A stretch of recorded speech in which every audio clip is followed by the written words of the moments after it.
elected Elon Musk to nothing.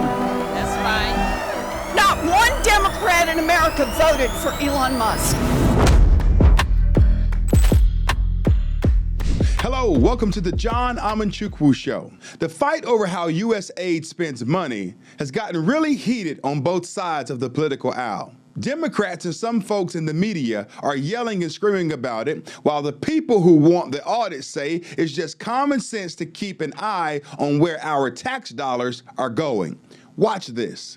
You are looking live at the protest in support of USAID underway right now on Capitol Hill. Now, Elon Musk and DOGE are currently gutting the agency of what the White House is calling waste and abuse. Now, it's panicking some Democratic lawmakers who joined the protesters yesterday over the administration's efficiency efforts. And we will win. We will win. We will win. We will win. We will win. We will win. We won't rest. We won't rest.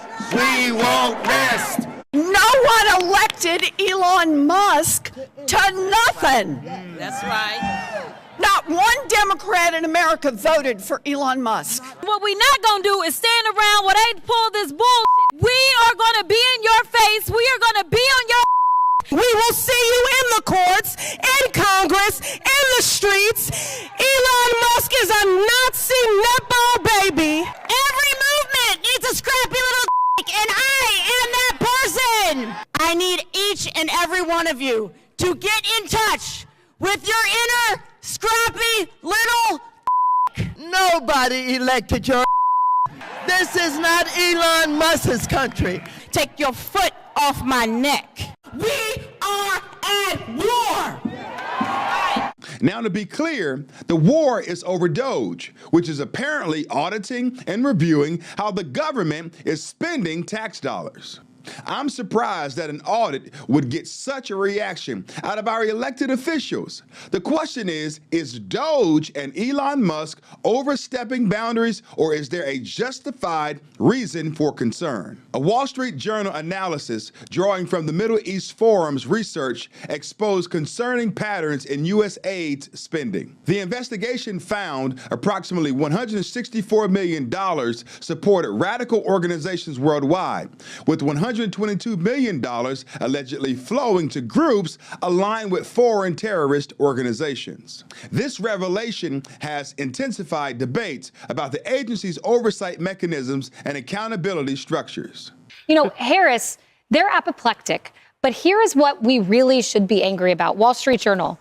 Some USAID spending may undermine U.S. interests. An analysis by the Middle East Forum says $164 million of this money has supported radical organizations around the world. Listen to this. $122 million of that aid was going to groups aligned with foreign terrorist organizations. Protest that. During recent protests, opponents of the audit used notably aggressive language, with some declaring we're at war and promising confrontation in the courts, in Congress, and in the streets.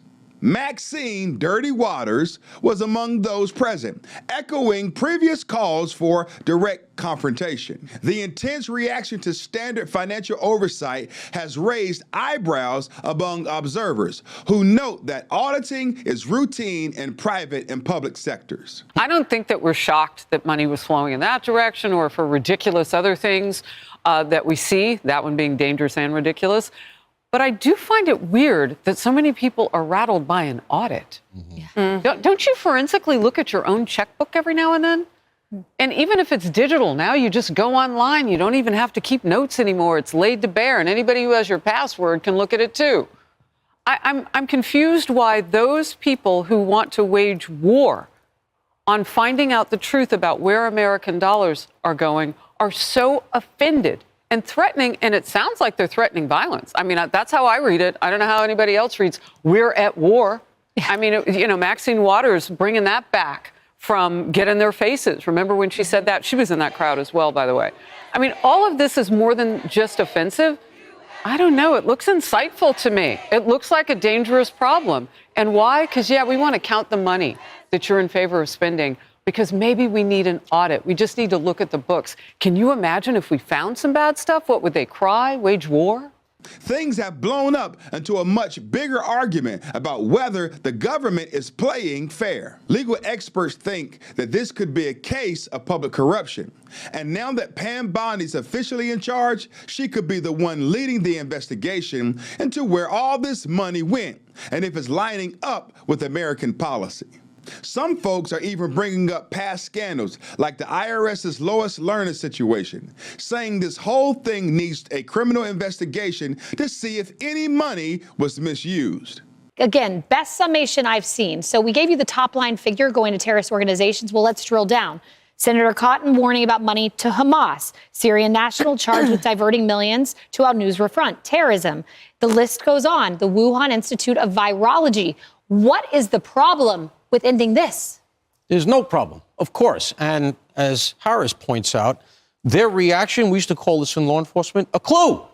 Of course they're freaking out because this is their slush fund. And this is how that they've been agenting the NGOs to do their bidding. This is all stuff that they couldn't do under official cover, right? That's right. So they're cutting out to the NGOs, and the NGOs are doing their bidding. Here's where I would go with this. We just got Pam Bondi confirmed, right? Here's your first remit. Throw a squad, take a public corruption squad and throw it at USAID. Go on the offensive. Don't be on the defensive because these people are ranting and raving. Go in there and let's find out how cognizantly it was done to subvert American policy, because that's criminal. Because if you are agenting somebody, you own that. That's black letter law. So if I'm sitting where Pam Bondi is, and more power to her, get in there, start pulling the weeds apart, and see who directed this stuff. I go back to the IRS thing. Remember Lois Lerner? We all forget about that. She's enjoying her pension someplace. Let's go at this thing the way it should be done, criminally, and let's see if they still keep yelling when we start to see what's under those rocks. These are serious accusations. Are these projects a cover for slush funds for lawmakers? What's going on here? Are they looking out for the American people or for themselves? The people who don't like the audit are getting louder. Joe Scarborough on MSNBC called it a hostile takeover of the U.S. government and even compared it to a coup. Ex-CIA guys are chiming in too, pointing out some fishy funding patterns, such as the $43 million to $87 million weekly payments to Cabal under the last administration and $10 million a month to Qatar. The world's richest man go in and say he's going to basically tear this organization to the ground. Not only will cause immeasurable suffering across the globe, it also will put us in a strategic disadvantage. This is strategic. What he's talking about doing is, I'm sorry, it is stupid. What's happening right now is a hostile takeover of the U.S. government. If this were happening in any other country right now, I promise you, I'd be on the air calling it a coup. A coup or a terrorism funding case? That's right. And the irony to your point, Harris, you're calling a coup an audit of my dollars, of their dollars?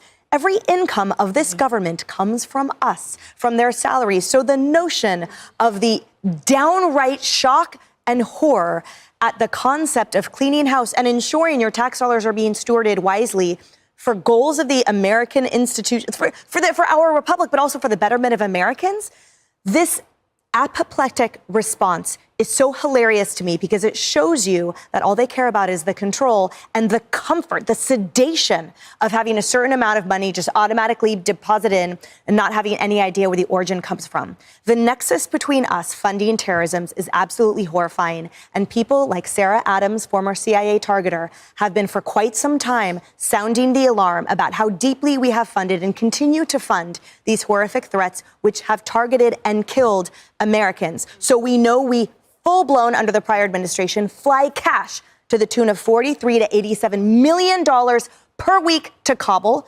We also pay the Taliban's political overhead funding, $10 million a month, dropped off to Qatar.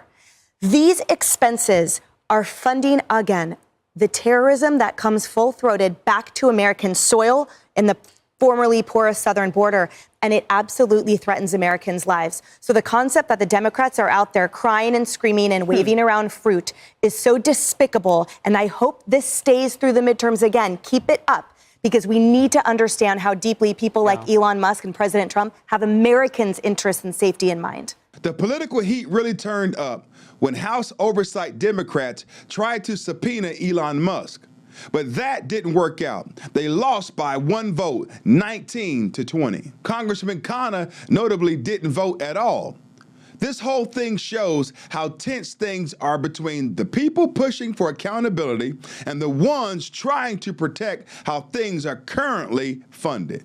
This was on Capitol Hill. Oversight Democrats just moved to subpoena Elon Musk. The motion failed 19-20, with Congressman Ro Khanna notably abstaining from the vote. Ro Khanna said, "I would have voted yes." So subpoenaing Elon Musk seems to be the next step, Lily. Should accountability and transparency be dirty words in the public sector? As taxpayers, we have the right to know what's going on with our tax dollars. The fundamental question persists. Why does examining taxpayer spending face such strong opposition? Especially given evidence suggesting some funds may have supported organizations working against American interest. It's crazy how businesses and we as individual taxpayers have to be super careful with their money. But the government fights tooth and nail against the same kind of oversight, especially when it comes to stuff like national security and fighting terrorism. This doesn't seem right to me. Where do you stand? Are we at war? Is DOGE going too far, or has the government gone too far?